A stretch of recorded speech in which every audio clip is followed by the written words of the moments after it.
Okay, Adam, you're going to hang out by the door? I'm going to be very quiet. Okay. All right. So, Yeah. since I don't really know where to start, why don't you start telling us about the importance of Vilna?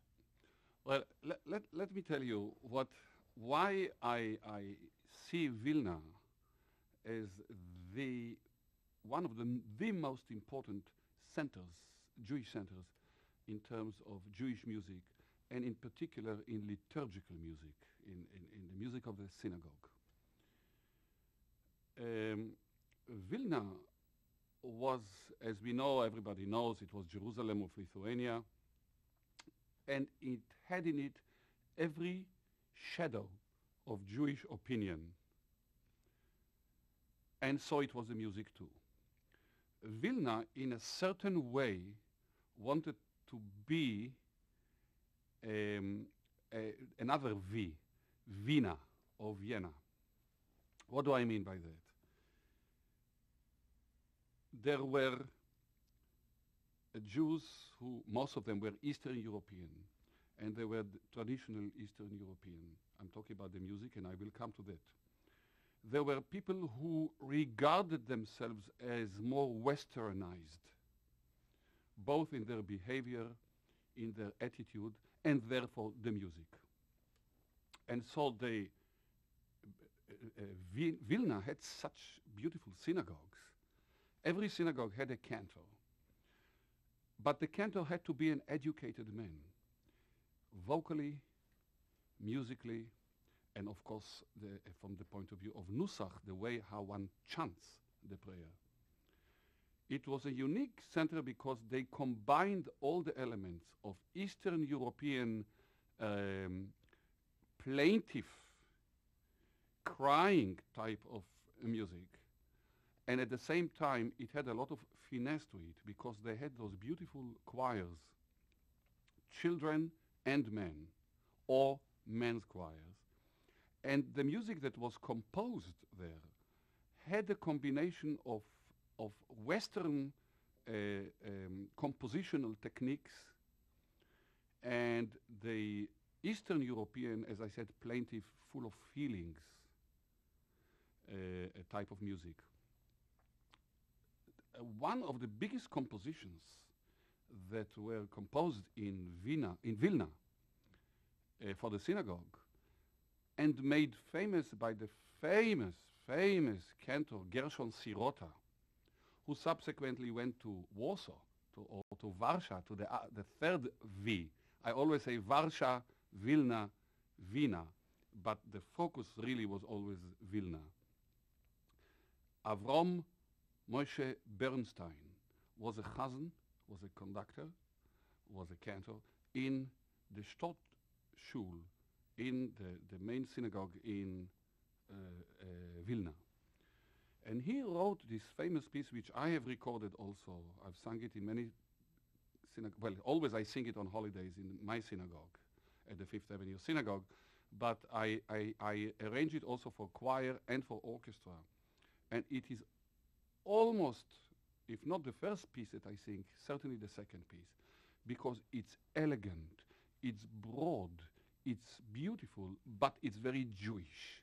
When you listen to it, because the text is Hashem Hashem, the attributes of God, who is a merciful person. God is a merciful, God is forgiving, God is understanding, and the music that he composed interprets it.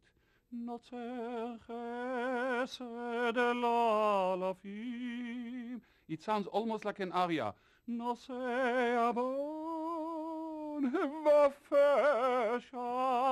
You have the passion, you have the feeling, but you have also finesse.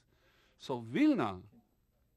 Let's stop a second. Yeah. Oh, and I have speed. You can go and. You can start just from. So talking about Bernstein, Avrom Moshe Bernstein, when he wrote that piece, it's full of passion and full of elegance. It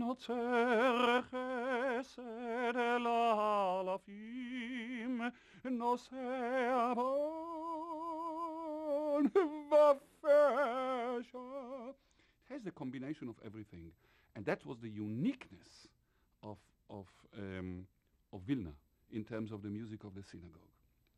Now, of course, Vilna was really the cradle of Eastern European chazanut, Eastern European cantorial music. And it was well known that Vilna did not pay well. They just did not pay well. But it was known that anybody who wanted to become a somebody in the world of cantorial music had to pass through Vilna. And if the Vilna Jews said, that's it, then he was a made chazan. So I can mention to you many. I can mention, of course, Gershon Sirota. I can mention Mordechai Hershman, who subsequently came to America, and he was in Brooklyn chazan, but he became famous because they brought the Vilna chazan, the Vilna Stott chazan. And in the main shul, the Stott shul, whoever was the chazan was the chazan. Of course, Moshe Kusevitsky, as we called him, the king of the cantors. Moshe Kusevitsky was in the shul, started in the shul that is called Taras HaKodesh shul. This is the only remaining shul today in Vilna. I've sung there. I've conducted Shabbat services there with so much emotion, with so much passion, because I just imagine in my eyes the crowds and the cantors and the choirs. There was always a choir loft. There was always a choir loft, and the choir sang in the choir loft. Little children in the choir. Many of them became eventually chazonim, became cantors, because they heard those famous cantors. And they heard them, well, not every Shabbat, maybe once a month or twice a month, and during the high holidays and other holidays, Passover, Shavuot, Pentecost, or Sukkot, and of course the New Year. And so Moshe Kusevitsky. The last Stott chazan in Vilna was Joseph Edelson, whom I am proud that I was his successor in my days in South Africa. I started my career as a full-time professional cantor in Johannesburg. And Johannesburg was a little Lithuania. And it was there that I became so fond of the whole issue, not only fond, but knowledgeable about the Jewish life and the cantorial life in Vilna itself, and outside Vilna, of course. And whether it was Kovna or other places. Hello? The idea of Vilna as the center, the place where you went to be made Yes. as a cantor is fascinating. Could you talk a little bit about why you think that was? Okay, of course. Colin? We ready? Yes. So coming back to the idea of what was it that in Vilna, you know, every performer needs what we call in Yiddish the mevinim. The mevinim are the people who are the experts, who know about it. Sometimes the mevinim are not really the experts. They call themselves mevinim, mavens, as we say here in the United States. But you know, Vilna had so many synagogues. They had the tailor's synagogue, the Schuster's shul. They had the shoemaker's synagogue. These were people who were simple people, who had no entertainment outlets other than the synagogue. And because they heard over such a long period of time cantors, they really became experts, so to speak, experts. They knew right away whether the voice was a trained voice or it was not. They saw always the potential of a man, even if he was, say, in his early 20s, and he was at the beginning of his career. They listened, and they heard, yes, it's a voice. If he works on that voice, and he works on this and this interpretation, he's going to make it. And many of these people, whether it were the Schusters or the Schneiders, you know, the tailors or the shoemakers or the others, themselves were amateurs, amateur cantors. And they could conduct services as amateur, as lay people, certainly understanding, as I said, what the cantor was all about. And so if you went to sing for them, you had to give maybe more of the passionate type of music, more the Eastern European, as we call, with the krechts, with the feeling. If you went to the bigger synagogue, they required you already to have a little bit of westernized approach to the synagogue music. But the ideal situation, and that made the Cantor famous, as I said before, the one who was able to combine all these elements, Mordechai Hershman, with his gorgeous tenor. By the way, it had to be a tenor voice. In Eastern Europe, the chazan had to be a tenor. If he was a baritone, no good. And you could have beautiful baritons, and especially the lyric baritons could be very nice. No, it had to be a tenor. And until today, in Orthodox synagogues, you find, with maybe one or two exceptions, that the cantors are tenors, because the tenor has a larger range and is able to do, especially when he goes to the higher octave and he begins to punch it. That, of course, is very much chazones, the cantorial music, as they liked it. But the three great chazonim, of course, that I was talking is Sirota, Moshe Kusevitsky, and Mordechai Hershman. The one, as far as my taste, personal taste is concerned, of course, all three were great. Each one was different. But the one who stands out, obviously, was Moshe Kusevitsky. Moshe Kusevitsky, I heard him as a little boy when I was growing up in Tel Aviv.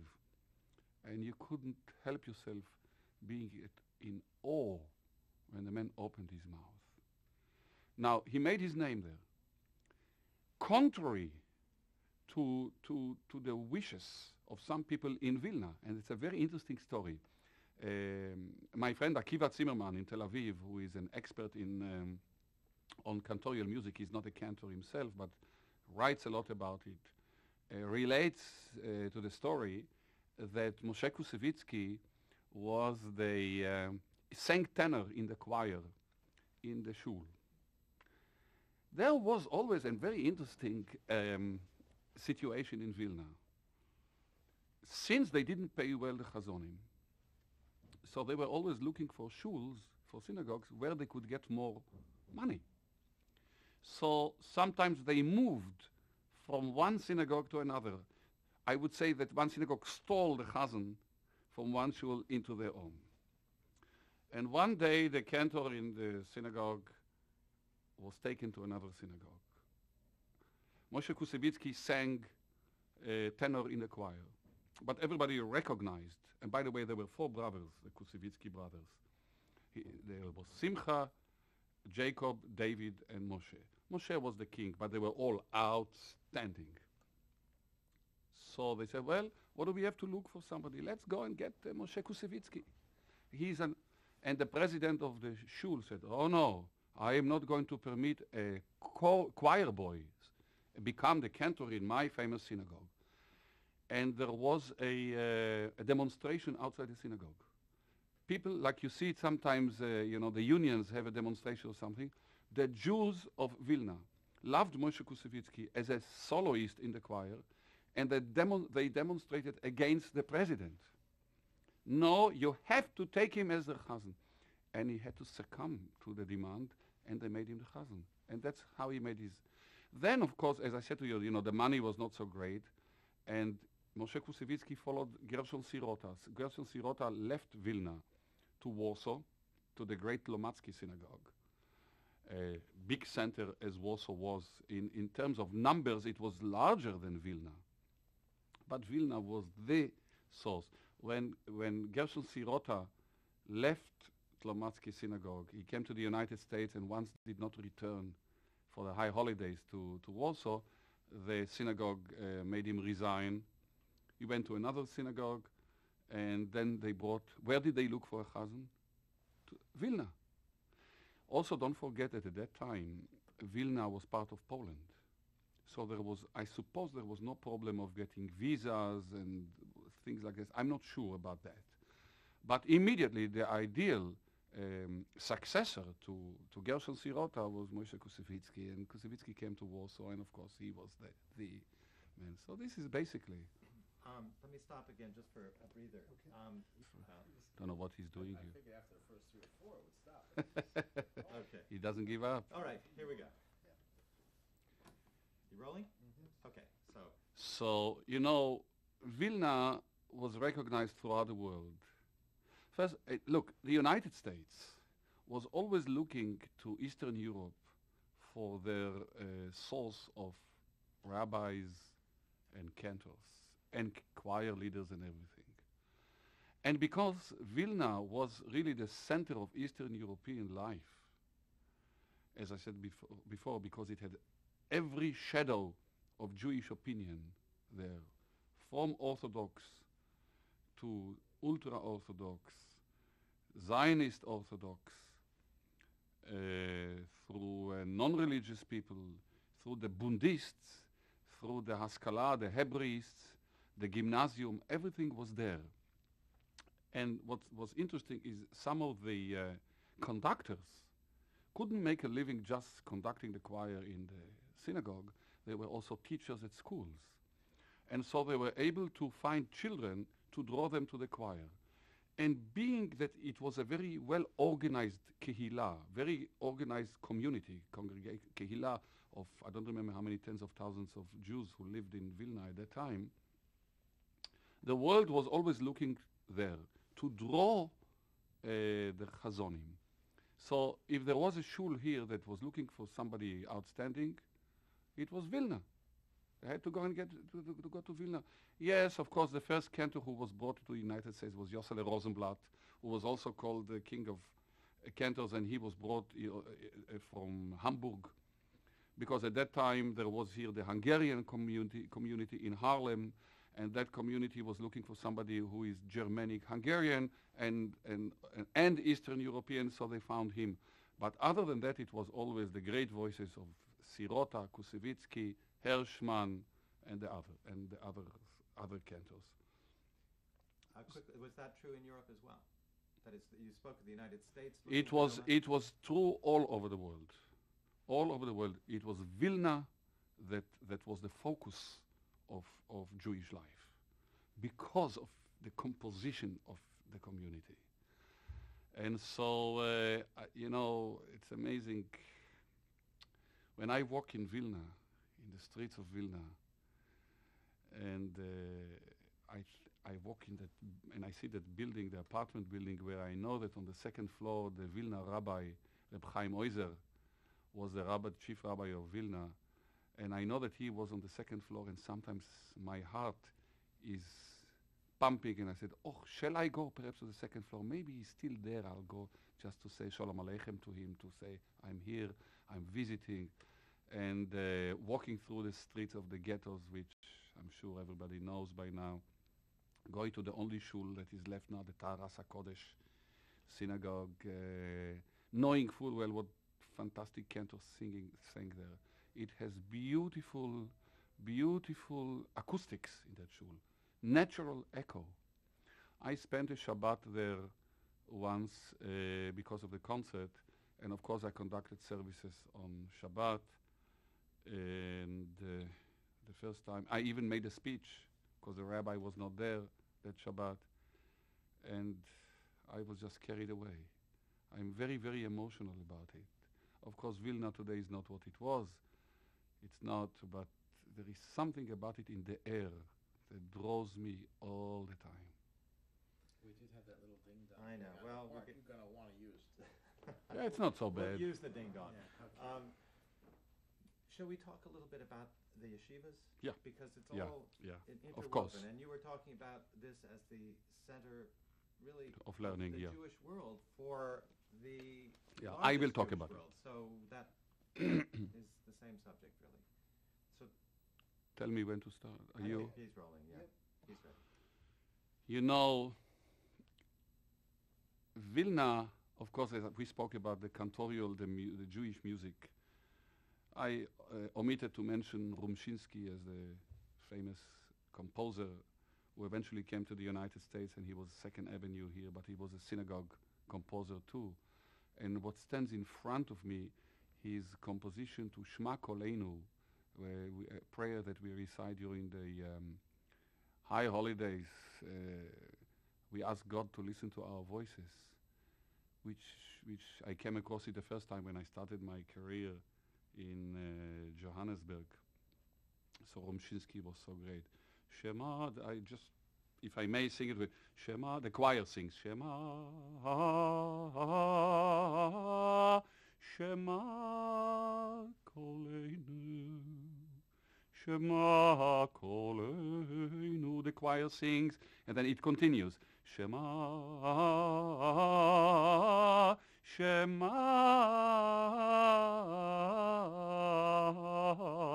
Shema Koleinu. And then the cantor starts. Shema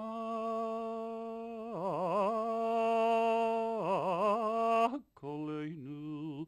It's so beautiful, and we ask God to listen to our voice. I think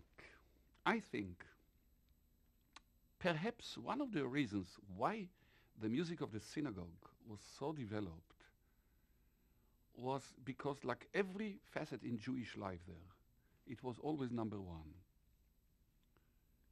The learning of Torah, the study of Torah in Vilna and in Lithuania, the famous yeshivot, the famous high institutions of Talmudic studies, whether it was the Mir Yeshiva, whether it was the Slobodka Yeshiva. And what about the great Rabbonim? Rabbi Yitzhak Elchanan was the chief rabbi in Kovna. I mentioned, of course, Reb Chaim Oizer in Vilna.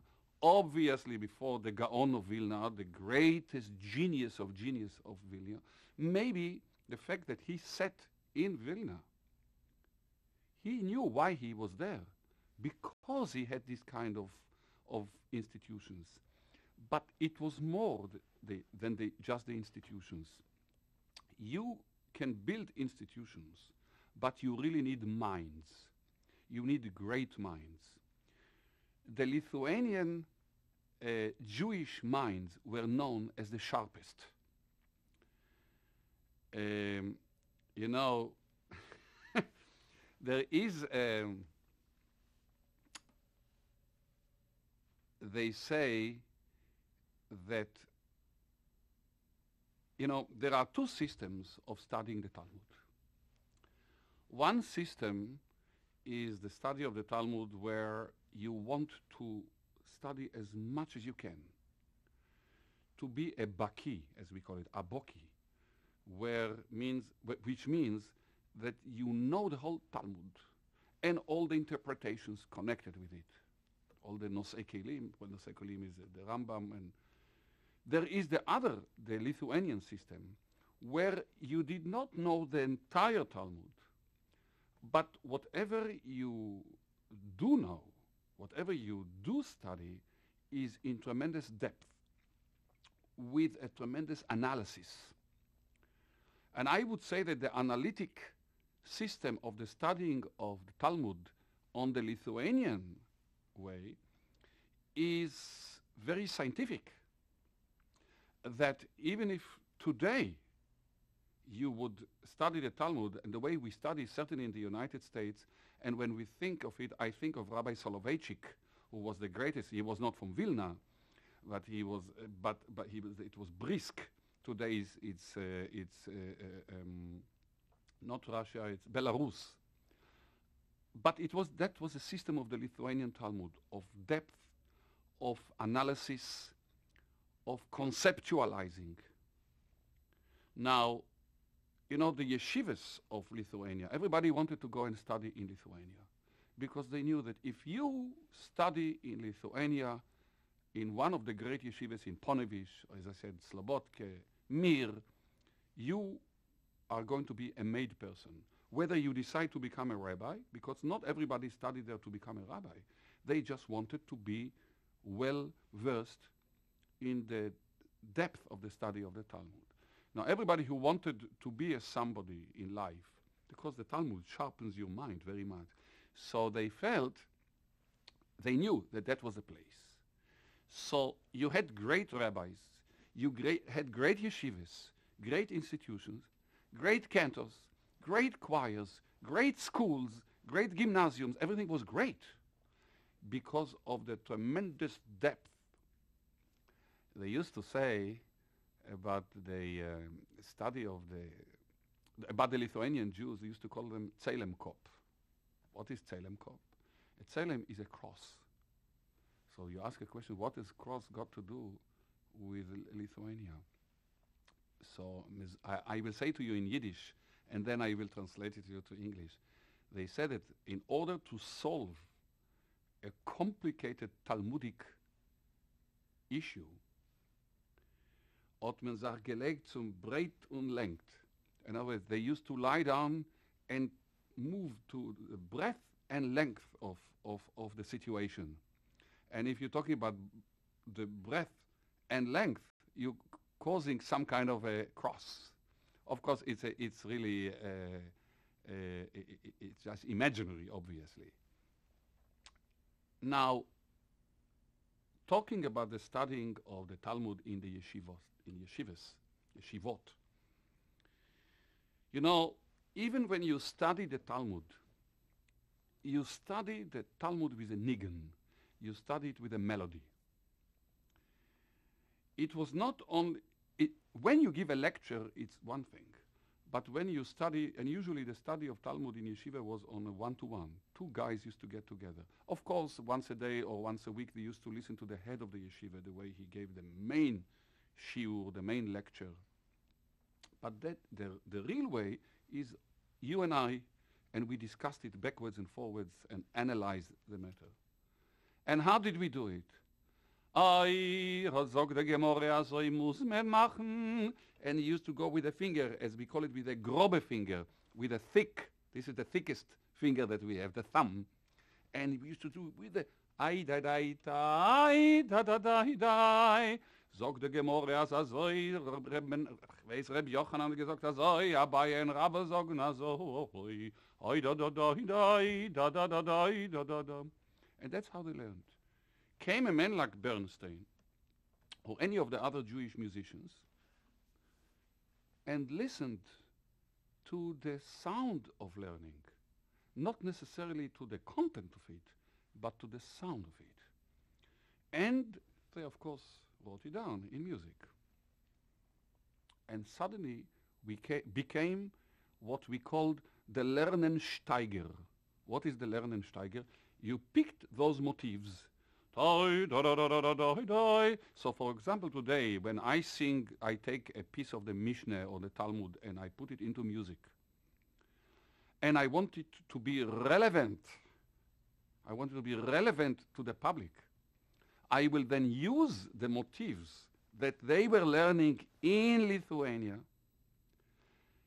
And then, of course, as a cantor, I will elaborate, I will expound on it, I will interpret it, I will put in maybe another melody that the congregation can sing along with me.